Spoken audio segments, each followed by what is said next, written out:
time zones, nothing to do with the presentation, but interestingly, my BlackBerry and my iOS are on 5-minute different time zones. So I guess I think pockets have different time zones, which is an intriguing thing. So I'm just, since I don't see the clock offhand, I've just put one up for a clock and then the timer on the other one. Welcome to our very singular panel this morning. My name is Jan Lucas Björven, and I am just completed.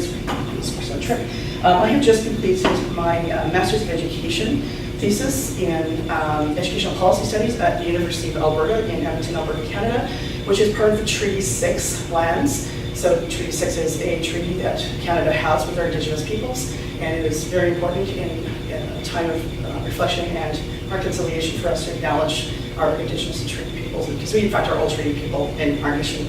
So just for those of you who are not familiar with our treaties, that's a very brief intro on that. The title for this presentation as a short conference presentation is Rationalization, Narrative, Serfdom, Fetish, a Tetradic Analysis of the Birth Certificate. And what this is it's an excerpt from my master's thesis that I just completed. And what I'm going to do is, since we have a little bit more time for me, I'm going to give you the longer paper version of this presentation today, and so it will have quite a bit more detail than the short 10-minute version. I'm also going to provide you with a couple of things to touch and look at, for those of you who would like to. I will note that this is a UV flashlight, and you can use it to look at things on these two documents. Please do not use it in your eyes, because UV can be dangerous to your eyes. And should you ever acquire one of these, I also strongly urge you not to walk around your house at night with it. You will never ever want to touch anything in your home again. I will not do that again. Just saying, personal experience here. Don't be tempted. But they are a lot of fun for other kinds of things, such as analyzing documents. So I'll pass that here. And what those two documents are, one is a mock of the Alberta birth certificate, with permission of my government. This is a sample they have online, and I've just printed it off on some slick paper and so forth. It is not actually made out of paper. It is now made of a polymer substrate. So the reason I've also given you a Canadian $5 bill is that our paper money is no longer paper. It's a multi-layered polymer substrate, and basically that $5 bill is the same material and the same manufacturer as the people who manufacture our birth certificates. So you can get a sense of what it would really feel like.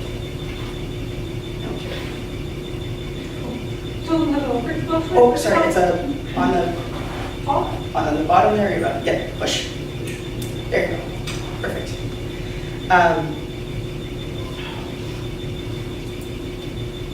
So imagine, if you will, losing every scrap of identification you have. No birth certificate, no driver's license, no healthcare card, no passport, no faculty or student ID, or even a credit card. Could you legally drive a motor vehicle? Could you vote in an election? Withdraw funds from your bank account, obtain healthcare services, purchase a home, travel across national borders? Without identification, none of these things are available to a modern individual. We tend to take identification for granted. We expect to be able to access goods and services of every imaginable sort, and when asked, are unsurprised if we are required to produce some sort of identification. The identification we use may be in different forms. Physical artifacts such as driver's license and passports have been around for many decades, or more recently, we may use non-tangible virtualized keys such as a username combined with a password. From birth onwards, our identity is captured on both physical and digital media, ubiquitous throughout the world and yet invisible and thereby exempt from critical inquiry. After all, how often do we really think about our daily engagements with identification?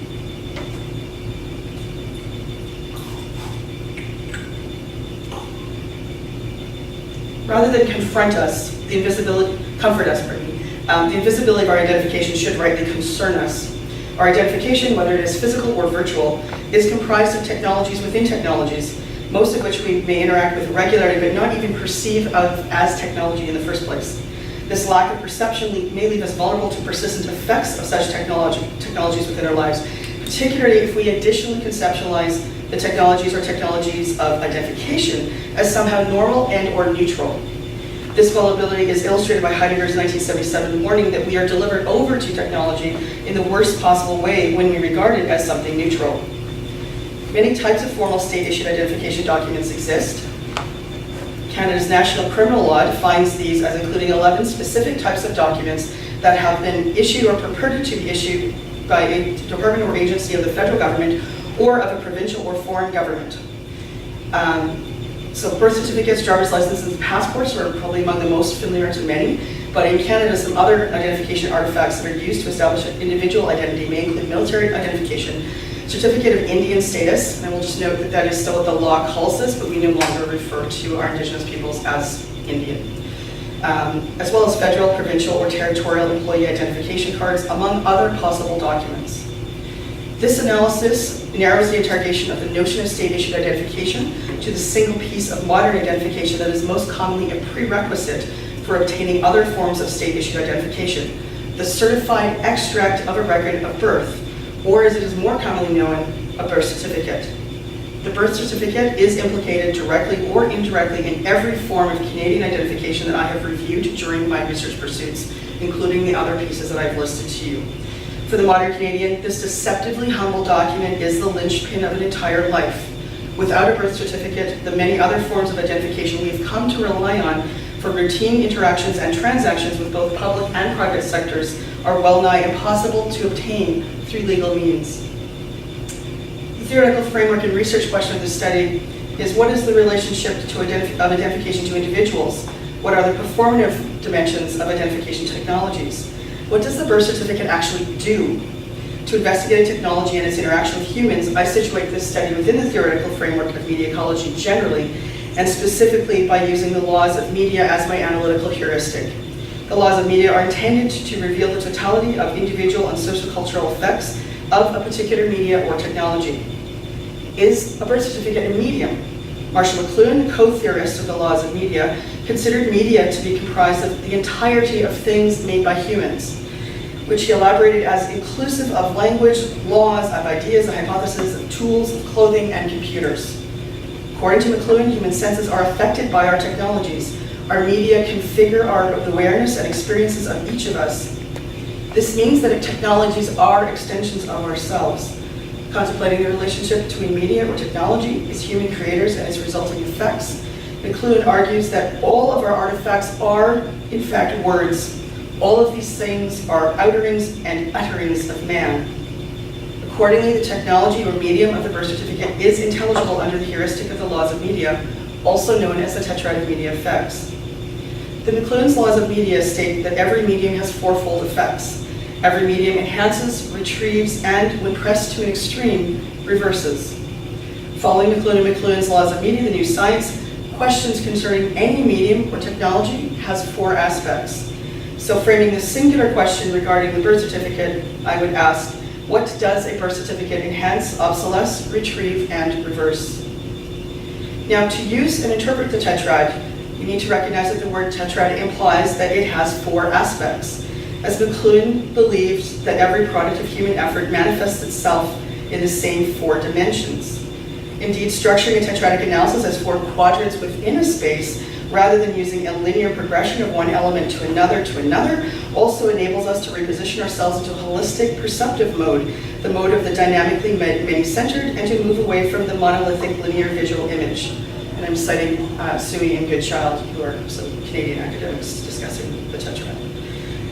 In other words, while an analysis using the laws of media can be structured in sentences and paragraphs, a structure favored in Canadian primary, secondary, and post-secondary communication environments, the tetrad structured as quadrants allows for a more nuanced analysis, as each quadrant can be seen and interpreted in relation to every other quadrant simultaneously. However, for the purpose of exploring the gloss of each of these, I will render instead these questions as singular questions, which are: what does a birth certificate enhance? What does a birth certificate obsolesce? What does a birth certificate retrieve? And what does a birth certificate reverse?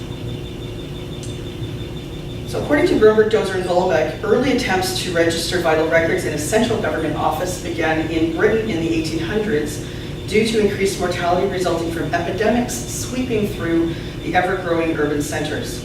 Such practices, though, were built upon nearly 300 years of birth, marriage, and burial records maintained by church parishes under the orders of Lord Thomas Cromwell. which allowed the state to produce information useful for policymaking thanks to systemic information gathering that established the size and distribution of the population. Now, contemporary birth certificates, such as the one I'm sharing with you, in Canada, all of our jurisdictions now use the same format, contains two types of information. Information identifying the state or jurisdiction that is issuing the document, as well as information personalizing the document to represent a single individual person. State information included on a contemporary Alberta birth certificate includes a document title in both official languages, English and French, as well as the seal and signature of the Provincial Registrar of Vital Statistics. While Canadian provinces and territories are each responsible for managing birth records and issuing birth certificates drawn from such records, in recent years, most of these jurisdictions have used this common format and the same physical substrate, and also many of the same design elements in their birth certificates. Now, personalization information that is included on a birth certificate typically includes an individual's first name, last name, sex, parentage, place of birth, and date of birth. A birth certificate also usually carries a date of issue, meaning that if an individual has multiple copies of a birth certificate, any given certificate the individual holds can be distinguished from another by this unique date. Accounting for dates and times are themselves technologies that are embedded within specific cultural contexts, as are names and naming practices. However, these technologies are beyond the scope of this article. They are, however, in the actual thesis, so if you care to find it, I'll give you that information at the end. Interestingly, although a birth certificate is typically regarded as a personal identification document, none of the information contained on it is provided with the consent of the individual so identified. Authorized parties, such as the individual's parents or guardians, are responsible for registering an infant at or near birth. The information they place in the registration record is thus about a person, but not by a person, meaning that the birth certificate can be understood to be an authorized proxy, according to Yale. Despite this record being written on behalf of the individual will be required to provide this proxy whenever obtaining most other state-issued formal identification documents required at other stages of life. Thus, from almost an infant's first utterance, the individual themselves is incapable of articulating their own identity. Now to the tetratic analysis part. What does this birth certificate actually do? I say that a birth certificate enhances rationalization, obsolesces narrative, retrieves serfdom, and when pressed to an extreme, becomes a fetish object. What does the birth certificate enhance? The birth certificate enhances rationalization by the state, providing supposedly authenticated certainty as to an individual's identity. And it allows an individual access to goods and services and even aims to establish interoperability of the birth certificate artifact with the identification systems of other jurisdictions. Since the invention and development of population measures such as statistics, states have undergone increasing rationalization of resources, including rationalizing their respective human resources through developing identification systems. Increased rationalization is commensurate with the ability to gather and manage large-scale data. Leon ties together the rise of the modern nation state and concepts of citizenship to identification, as they are in part constituted by their capacity to name, count, and classify citizens. To rationalize individual citizens, the nation state relies on extensive data collection infrastructures, including the ability to reproduce print easily. According to Eisenstein, printing and the capacity to scan accumulated records also confers certain modest advantages to the modern state. Unlike artifacts that can be physically handled by an individual, the data infrastructures such artifacts are embedded within are not readily discernible. Leon compares the structure to a natural environmental phenomenon wherein each identification element represents a much fuller techno-organizational apparatus which, like the iceberg, lies out of sight below the surface. An identification artifact such as the birth certificate is just the overt manifestation of complex systems of identity, control, and management, according to Leon and Bennett, which may be neither visible nor intelligible to the individual. State identification practices begin at birth, providing legal proof of the fact of a child's birth. Yet for the infant, and indeed through much of that individual's life, such practices remain unregarded. They are more remote, involving people, organizations, and systems the baby will never know. It is formal, abstract, and maybe even in tension with identity. Such tensions were anticipated by McLuhan as conflict at the margins of systems can be understood as a quest for identity. State-based identification systems use 3 key aspects to identify an individual: who you are, and you accomplish that by presenting photo ID that includes your date of birth and legal name; what you have, by providing supporting documents such as utility bills that show your home address; and what you know, by verifying information such as a prior home address. These aspects enhance the state's certainty that you are who you claim to be, and in turn are used to establish access to restricted goods and services such as provincial socialized healthcare services. Such certainty is key to modern state governance, as most forms of personal documentation are used by organizations to discriminate in their treatment of individuals. Many jurisdictions today also seek to have state-issued and recognized identification artifacts be interoperable with other jurisdictions. Accordingly, identification artifacts require continuous bureaucratic cooperation and sharing over the sharing and processing of existing personal information systems, according to Leon Binet. So, for example, provincially issued birth certificates or other foundation artifacts, such as a citizenship card, will be needed typically to acquire a federal passport. And then, as a passport is used for the express purpose of authorizing an individual to travel from and return to their own nation state, data included on the passport is expected to be supported by data included on a foundation document.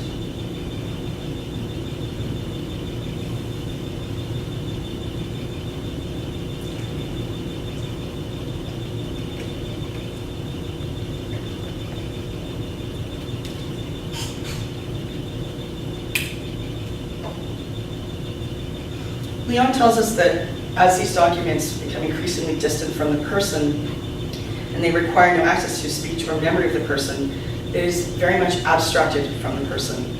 This means that the individual is effectively stripped of consciousness and the capacity to answer for herself all the paradoxical interests of accurate identification. Accordingly, the ability for an individual to engage with others in deliberate conscious communication is no longer necessary, as Leon says that newer regimes of risk, surveillance, and security require less and less that the subject be literally responsible. This lack of responsibility is reflected in changes to birth registration practices in Canada over the years. In the early 1930s, Ontario, Canada's largest province by population, birth registration regulations for delayed registration, which would mean someone who was born more than 1 year prior to when they were being registered, required a statutory declaration from the infant's parents, an older sibling, close relatives, or lastly, from a physician or nurse. Yet by post-World War II, these instructions have been revised, wherein, quote, the key innovation is an insistence upon documentary evidence of birth, according to Emery. This starts with baptismal records, followed by hospital or physician records, newspaper announcements, and so forth. Attestation by people who personally know the child is no longer given priority, as rationalization relies on an authority providing data, not ties of kinship or narrative. Which leads us nicely into what does the birth certificate obsolesce. By relying on an arbitrary set of technologies purportedly describing the body of the individual identified, the birth certificate obsolesces narrative.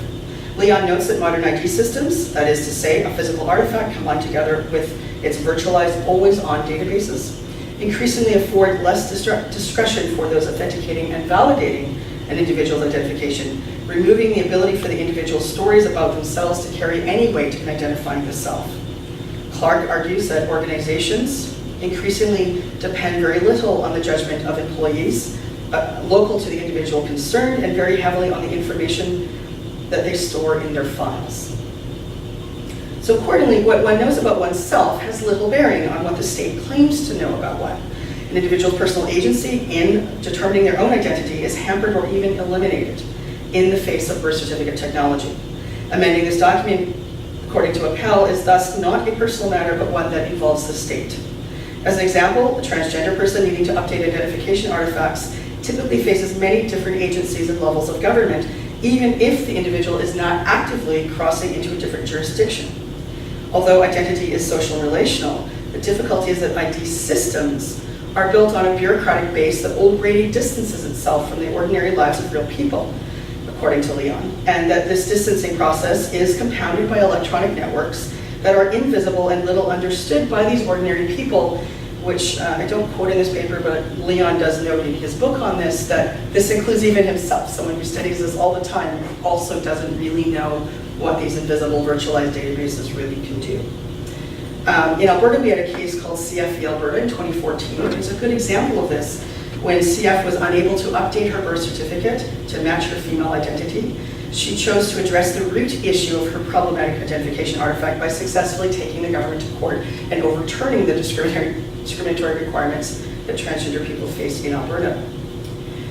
So the ability to tell stories, to share personal narratives, and construct one's life and identity is also included by the birth certificate. Postman notes that definitions of truth are derived, at least in part, from the character of the media of communication through which information is conveyed. The three elements of identification that are required by my government, such as the who you are, what you know, and so forth, are already predicated on the question of who you are being substantiated by a piece of already existent state-issued photo identification that includes a minimum of both your photo and your date of birth. So this is an excellent example of a circular sort of regulation. Because again, that photo identification is first obtained by having a birth certificate. Your own word regarding your own existence is insufficient. So one example is that there was a Canadian man not registered at birth, and he waited over 6 decades before he was required to able to acquire a birth certificate artifact, as well as any other subsequent documentation he may have needed. In another example, a Mexican woman died only hours after receiving her birth certificate that affirmed she was 117 years old. Without this artifact, she was unable to receive benefits for the elderly. Her personal attestation, or perhaps even possibly her appearance as an elderly person, was insufficient of her age in the absence of an official identification artifact. Even so, now this tells me that even the ability to distinguish the young from the old now requires a birth certificate.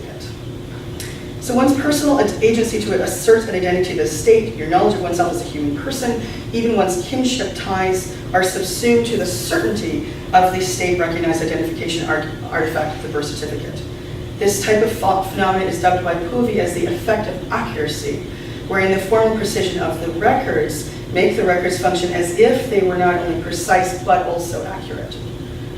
The collection of data that comes now into tables and now databases also imposes categories and hierarchies that are presented as natural or neutral. Indeed, Eisenstein notes that thanks to the invention of movable type and the printing press, the proliferation of easily duplicated visual aids helps to make nature seem more uniform.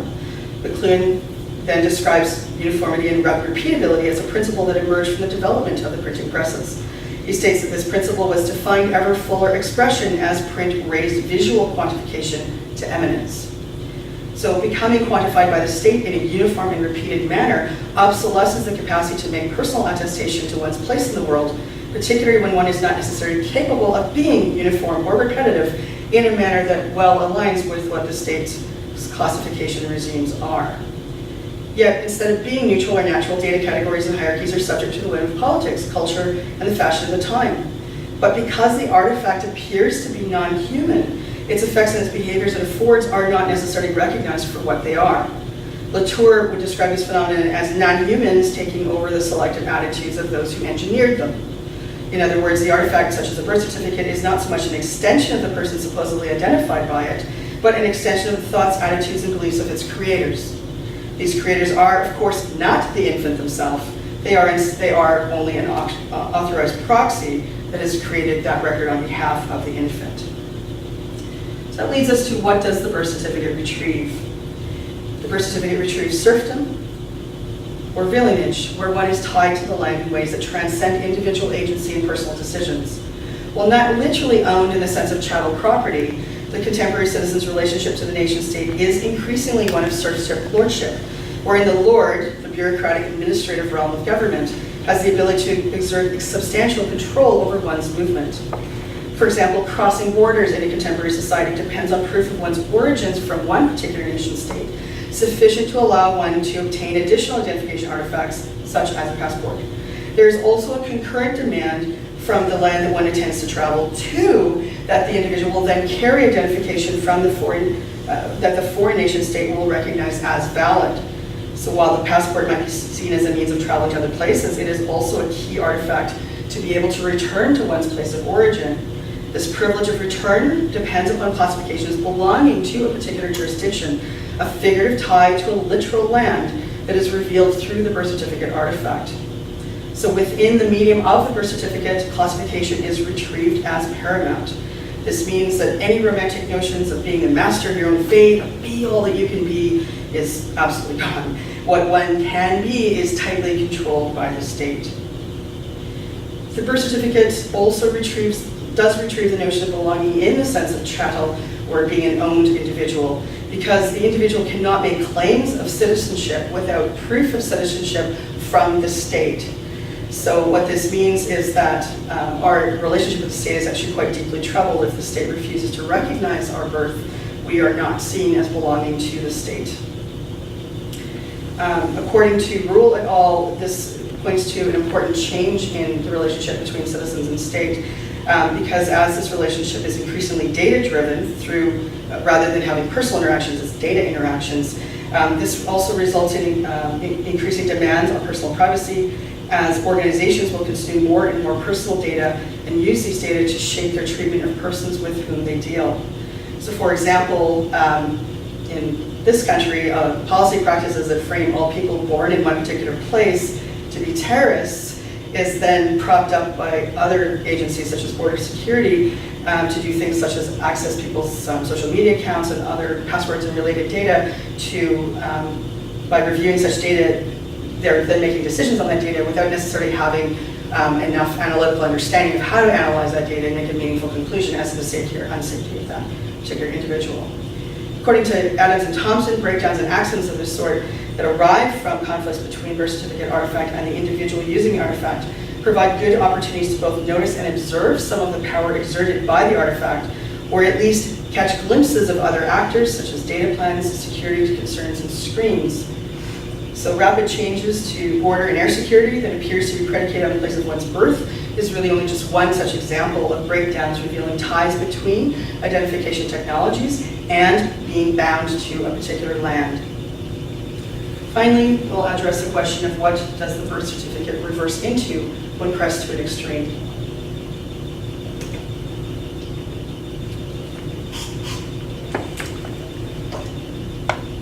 Reversal is where the artifact of the birth certificate comes into its own as a medium.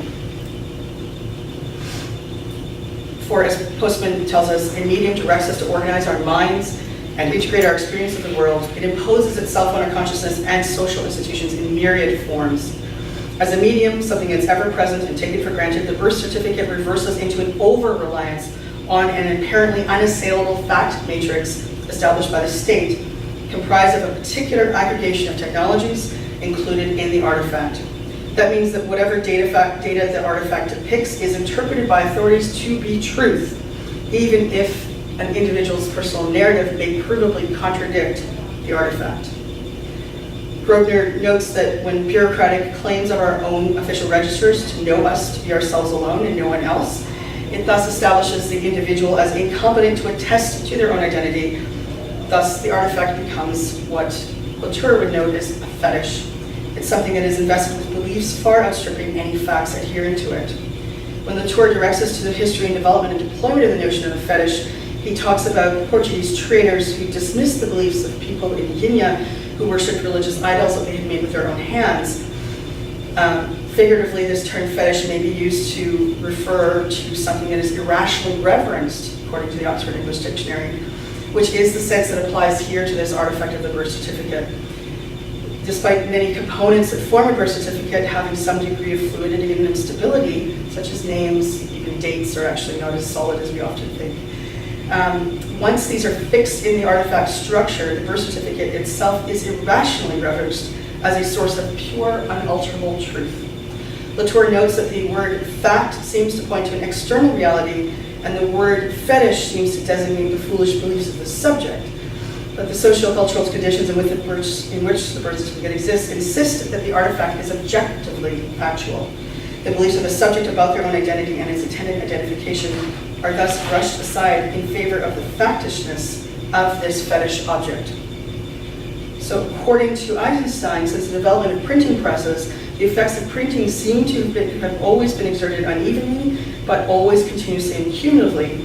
It's then unsurprising that the birth certificate would become a fetish object, situated as it is within a culture that invests ever-increasing trust into man-made maps, as Eisenstein calls them, that promote a uniform structure and purport to communicate objective information. An artifact such as a birth certificate would be readily preferable to bureaucrats and their ilk, whose own procedural systems require them to rely on the abstract cumulative data about the individual rather than the individual's attestation of self. That effective accuracy, wherein the uniform structure of an item confers a sense of correctness to this information contained in the structure, is also an important part of investing the birth certificate artifact with the powers of a fetish object. Yet, you should note that the birth certificate's history does not reflect an entrenched, unchangeable form. As Appel notes, the birth certificate is a negotiated and evolving document, often comprised of fictions. So a simple example is in the birth certificate of an adopted child, where the names of the adoptive parents will be placed in the birth certificate as being their parents, rather than the names of the birth parents. So when we retrieve the human person as chattel or property of the state, this reverses smoothly into suspicion of the actual person. For the individual who is unable to present the artifacts that are indicative of coherent citizenship, the state may also suspect that the individual is not, after all, a proper citizen. Such suspicion may have dire consequences, including denial of benefits of the state's recognition of the individual's citizenship. So as the Appel notes, the birth certificate connects the person certified to a whole regime of rights, entitlements, social scripts, and obligations.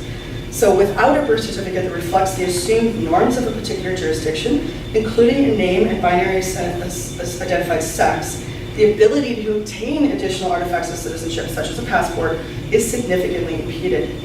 The fetishization of identification artifacts is predicated on supposed facts about the individual's body, which means that autobiography and the social web of identities are diminished, if not discounted, according to Leon, which leaves the individual with little to no means to self-attest their own identity. Appel describes this as a conflict inherent to identification artifacts, such as the birth certificate trying to perform service to two masters, the person whose identity is certified and the state that both creates the legal identity and then ties that identity to certain rights and disabilities arising out of that certificate. So I'm going to stop with this formal part, and I will leave off with one brief exemplar, and then we'll open it to questions and discussion.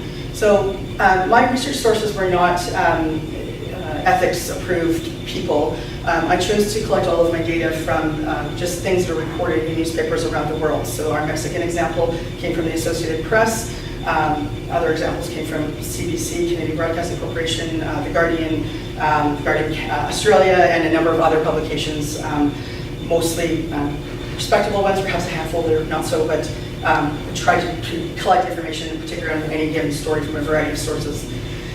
So the one that I'll share, there are many that I can discuss if you like, is the story of the Walmsley family. So a woman named Kim Walmsley and her family are from England. They had gone to Australia to live on a 2-year visa, and they were able to start a business during that time, and they decided, the business is doing great, we love it here, we want to become Australians. So they applied to become citizens, and they were rejected because Australia then and now does not allow for same-sex marriage. So they were rejected. This is a bit of a surprise in some ways because Kim Walmsley was born a woman, has been a woman her whole life. The several children she and her husband have are ones that they together made with all the standard practices that go with that. And that would be by normal definitions not two men. That would be a man and a woman. That would be Australia's definition of marriage. So what happened is that, well, her birth certificate, she has one birth certificate that says she's female, but her written birth record, that registration in that larger database, someone had accidentally written the word boy. And in England, as in Canada, and likely also here, there's no way to amend the registration record. You can only sometimes amend the certified extract, which is the document you might carry. So when you immigrate, you need the full record, and Australia's like, yeah, no. Now, everyone agrees she's a woman in all senses, has not had other experience in her life. There's no confusion on this point, except that, well, the rules are the rules, and we don't allow same-sex marriage, and we're not going to allow people who are in the same-sex marriage to immigrate to Australia. So they moved back to England, whereupon apparently they're also a religious family, and apparently the head of their church noted that, well, since their church doesn't perform same-sex marriage, their marriage was not probably valid either. Again, with everyone acknowledging that Mrs. Walmsley is in fact a woman, and has always been a woman, has not ever changed this, but nobody apparently can thus then override this fetishized data and artifacts that have been created about Kim Walmsley only deal with the data side itself. So on that note, I will wrap things up. Thank you very much for your attention and time. Love to take questions and discussion should you wish. I believe we still have officially about 10 to 15 minutes before we have to be done here.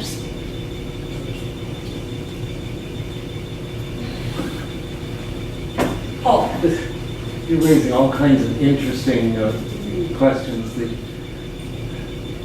These are policy issues, and it's not really relevant to the particular presentation, except that it's raising. If so much depends upon these registrations, is there any way of checking to make sure they are done properly? I mean, that's the Walmsley case. Somebody made an error, and there was no way to validate the information first entered. And so as this situation, I mean, not this particular situation, but as the dependence on these records increase, have they introduced any kind of what in computer language would be known as a checksum, something to verify that it is done correctly to begin with? Yeah, and it's an excellent question. As far as I understand, basically the larger registration that is made near your birth is sacrosanct. It cannot be changed. I'm not aware of districts that allow it to be changed. But that would it can be need to be sealed. checked at that moment. Exactly. So this, yeah, exactly. And as someone who was once a woman and had babies, I don't recall anyone once baby arrives from me. Someone says, it's a whatever, and there's no one else going, oh, yep, you're right, or, oh, maybe we should do some genetic testing, or maybe we should wait a while and see what transpires. None of those kinds of error checking processes happen, no. And interestingly, where it appears there is a lot of discussion kind of about that accuracy side is in the public health field. Most pieces around birth certificates and registration practices come out of public health, and even the creation of them in the early 1900s, becoming more widespread in the States and Canada, comes out of that public health notion. But I haven't been able to read deeply in that because there's tons of that, but it's not really quite about what I'm talking about. But they're much more concerned about things like maternal health and infant health and mortality and all of these kinds of public health issues. So accuracy might improve out of that or not. There's quite a few places in the last century where records are much more likely to be not at all accurate. But as time goes on, more and more, us younger people who don't know those wonky histories of past, well, maybe you were born in a cabin and it took 6 months to get to a registrar or whatever. They don't, again, people increasingly think these things are completely accurate and are shocked if someone says, oh yeah, my birth certificate says that's my birthday, but actually I was born 2 months ago. That's inconceivable to the contemporary mind. And of course, many such people work where they are the authority that makes that determination. So it's a terrible mess, and it will only get worse. Yeah. And I mean, it seems there's also all kinds of points of disconnection. And so you receive a birth certificate as a child, and the form is changed over time, but you still have this birth certificate which issues your name, your parents' name, a date of birth, some of those descriptors. How that gets turned into a state identification. So, for example, in California, where I live and where I was born, my state identification is a driving license. There are other forms, but for me it's a driving license, which contains my photograph and fingerprints. Those two documents, the birth certificate and the driver's license, basically have no connection except my arrival at the licensing bureau with a piece of paper which had a name, a birth date, whatever on it, and a personal attestation. This is who I am. It's the great irony that this document, which now, at least in Canada, the polymer substrate is much harder to forge than prior types would have been, is seen as this authentic thing when in fact, like as you say, there's really nothing on it that you can actually prove as you. Although I would say in the world of trans issues, we see a lot of people who don't know what they're talking about. Oh, well, this is, this says you're a female or male, that's your genetic. Well, actually it's not. It's a statement someone makes when they glance at a naked body that's just arrived, and there's no real actual medical assessment to that. And I think that is actually important to understand because there is zero biometric information on your birth certificate.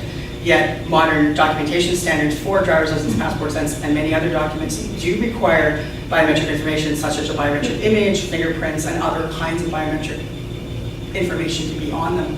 So it is intriguing that we have this non-biometric thing that people sort of believe is really secure. It really isn't. But it's what we then predicate all these other very actually secure documents, or at least as secure as technology can make them. And even apart from gender issues, I mean, maybe I read too many spy novels or watch movies, but you have, the person changing an identity and going in. I could go in, presumably, to Alberta and say, I am so-and-so, I'd like a copy of my birth certificate because I found that in the records there was someone born about the same time I was. Yeah. What would stop them from issuing me a copy of a birth certificate? In my thesis, which I'll just so I don't forget, name it now. Yeah. So if your universities, if you have access to thesis and or access to or whatever, on our thesis and database, thesis and dissertation database, mine has been uploaded. It is not this title. The full title is the question concerning identification, a tetradic analysis of the Alberta birth certificate. So it's much longer, has a lot of stuff in it. Another example I use in that is a really interesting case of a couple of young Canadians. I think they're now in their 20s. They were born in Canada. Their family moved to somewhere in the States, eastern area, and traveled back a lot, did a lot of traveling over the summers and stuff. They were bilingual in English and French. And when I think the youngest was 18 or 19, the FBI showed up and arrested all of them. Because it turned out their parents weren't Canadian. They were Soviet, later Russian operatives, and so the whole family was deported to Russia. The children don't speak Russian. They have no knowledge of the culture. It's not. But in the meantime, my government has decided that, well, since in Canada there's a law that if you are born from parents who are working for foreign governments, such as embassy staff, you don't actually get soil-based citizenship.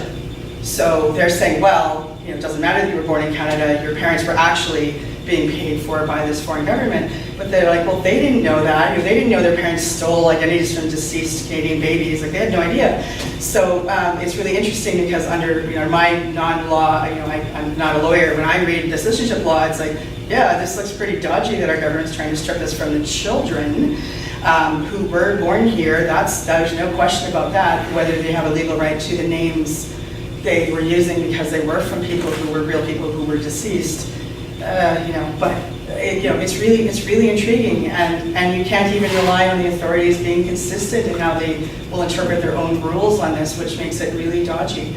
After the travel ban came in, I believe it was one of our federal ministers. I don't remember if it was our citizenship minister or our foreign affairs minister, was born in one of the places that would be banned. So it was like, well, so maybe Canadian federal ministers can't go on visits of state because suddenly, where you happen to be the moment you popped into the world is somehow completely determines the rest of your fate. I mean, in all the research I'd done, I hadn't run across place being a problem, I ran across names being a problem, and dates and all kinds of stuff, but place had not been. But everything on your birth certificate is absolutely a contestable fluid and not particularly factual, or may not be factual in the way that we may think of facts in the more scientific sense of them. So yeah, it's messy and thorny and quite frightening in many ways. Any other? I'm wondering what the purpose of having gender identity there in the first place is. In the first place, the only place you really need gender identity is at a medical office where you're. Yeah, you and I are both Canadian, and I agree with you. It always helps me to come to MEA events because then I start thinking more like, what will American people need to know to understand what I'm talking about? Because I'm often situating my work in a Canadian legal and constitutional framework. So thanks to that, I was like, well, this is really useless in Canada. Our Constitution makes it very clear that we're equal under Section 15. There's also an additional piece down in the 20s specifying that men and women are equal in Canada. So yeah, really, there should be no legal reason that you need to know it for identification purposes. But then I thought about it and say, oh, right, but in some other countries, people still have to, depending on their sex, they have to sign up for military service, or they can't inherit, or they're not legally full people, or need to be chaperoned, or there are actually many jurisdictions in the world which will, as we may travel there, they may travel here, where distinguishing between types of people is very important. I believe for us, it's, given that supposedly we have this formative equality, may not be substantive, but we have this formative equality. I would say that in Canada, it's more like legacy technology. No one's really seriously thought about removing it. And then unfortunately, concurrently to all of this, we have non-governmental organizations such as the International Civil Aviation Organization that creates standards for biometric identification purposes on travel documents. So everyone here, if we brought out our passport, we would see a lot of commonalities because those have been set by a non-elected body that is not related to any particular government. And then a really interesting phenomenon happens that in the literature they refer to as policy by stealth. Because what happens is that the Canadian Parliament might say, oh, well, we have to make our passports this way because that's the standard. And as a result, there's no tabling of a bill to say we should have ID that does the following.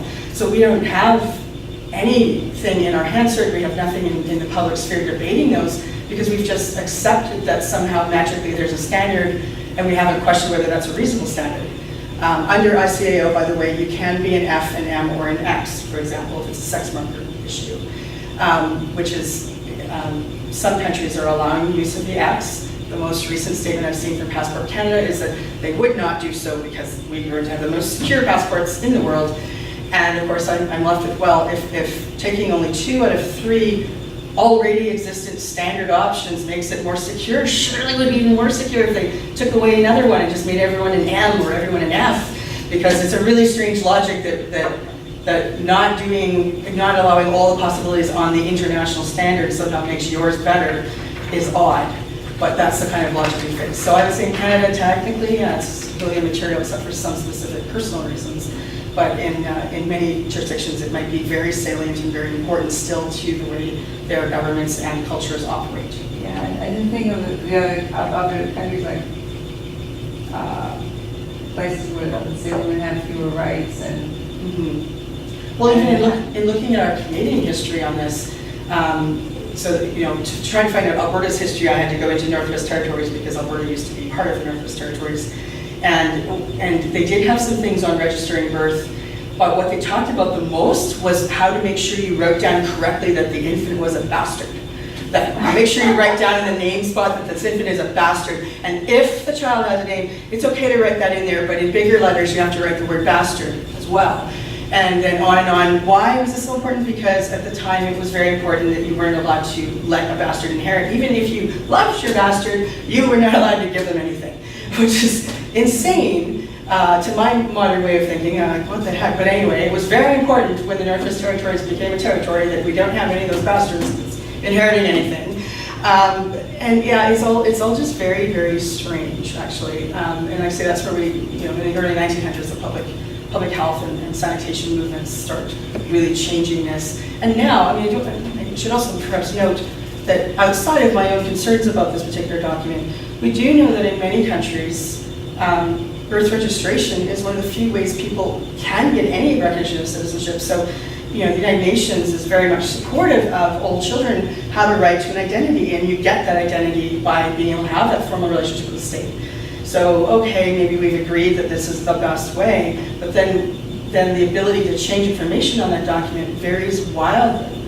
So if you're into 100 plus pages of legal reading, a really great piece to read that's available freely online from an American legal academic, Dean Spade, called Documenting Gender.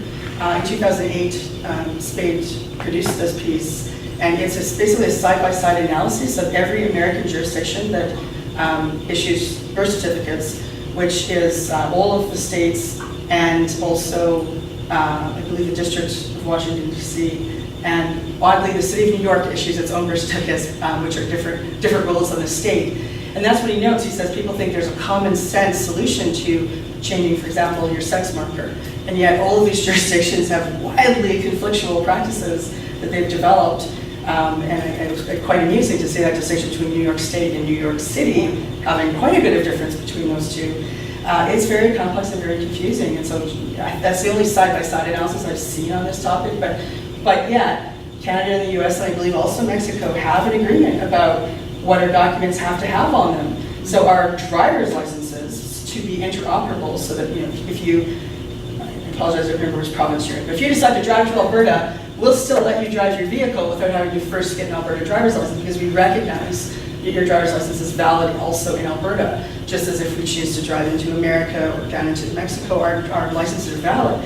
And that agreement has decided that we need a photograph and a sex marker, and ours don't require fingerprints, but yours apparently does. So I mean, so some of the things may differ, and the substrates and what they're built on might be different, but there'll be that core block of information that for some reason people have decided is the information that tells us all about you. So yeah, complex and weird. Very, very fetishized.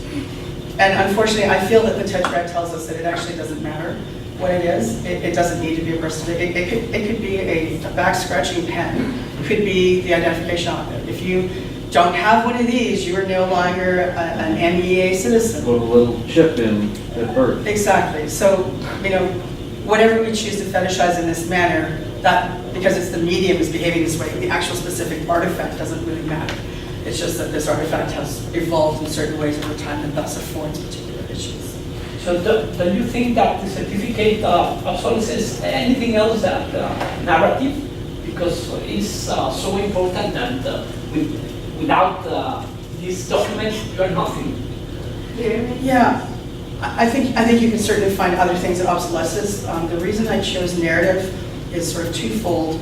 One is, you know, it's always interesting for me to go to family funerals and you see people who are, you know, married to people who are married to people, and then you discover some friend that you have in a different city. You have no idea, you're not really related, but you have a connection through kinship ties that you would never guess just going about your day-to-day business in the city. So that the ability to you know, to narrate, oh yeah, that's my cousin, or you know, even though may not be blood relations, oh yeah, you know, we're connected by family. That's meaningless in this kind of context. But the other reason being that if you lose all of your identification and you go to the government office that allows you to get replacement identification, you can't just say, oh, I lost this all and I need a new one. At least in my jurisdiction, you have to bring someone who knows you and will swear an affidavit that you are that person, but they themselves have to bring all the proofs that they are who they say they are, because you can't be trusted. I cannot believe you really exist until you can prove you exist with something the government has issued you to prove that. So I felt that narrative sort of was the best kind of one-word term I could think that kind of encompassed all of those things, because ultimately it just comes down to, it doesn't matter, I can be right in front of you, and I'm invisible to the state until I have this fetish artifact. Does that answer? Yes. Okay. It's very, yeah, it's sad. Other questions, comments? I'm letting you know we're past time. Okay. A few minutes ago. There we So go. that people can get to the next session. All right, well, let's draw this officially to a close then. As always, I'm happy to be chatted with. I'm available through my last name at ulberta.ca.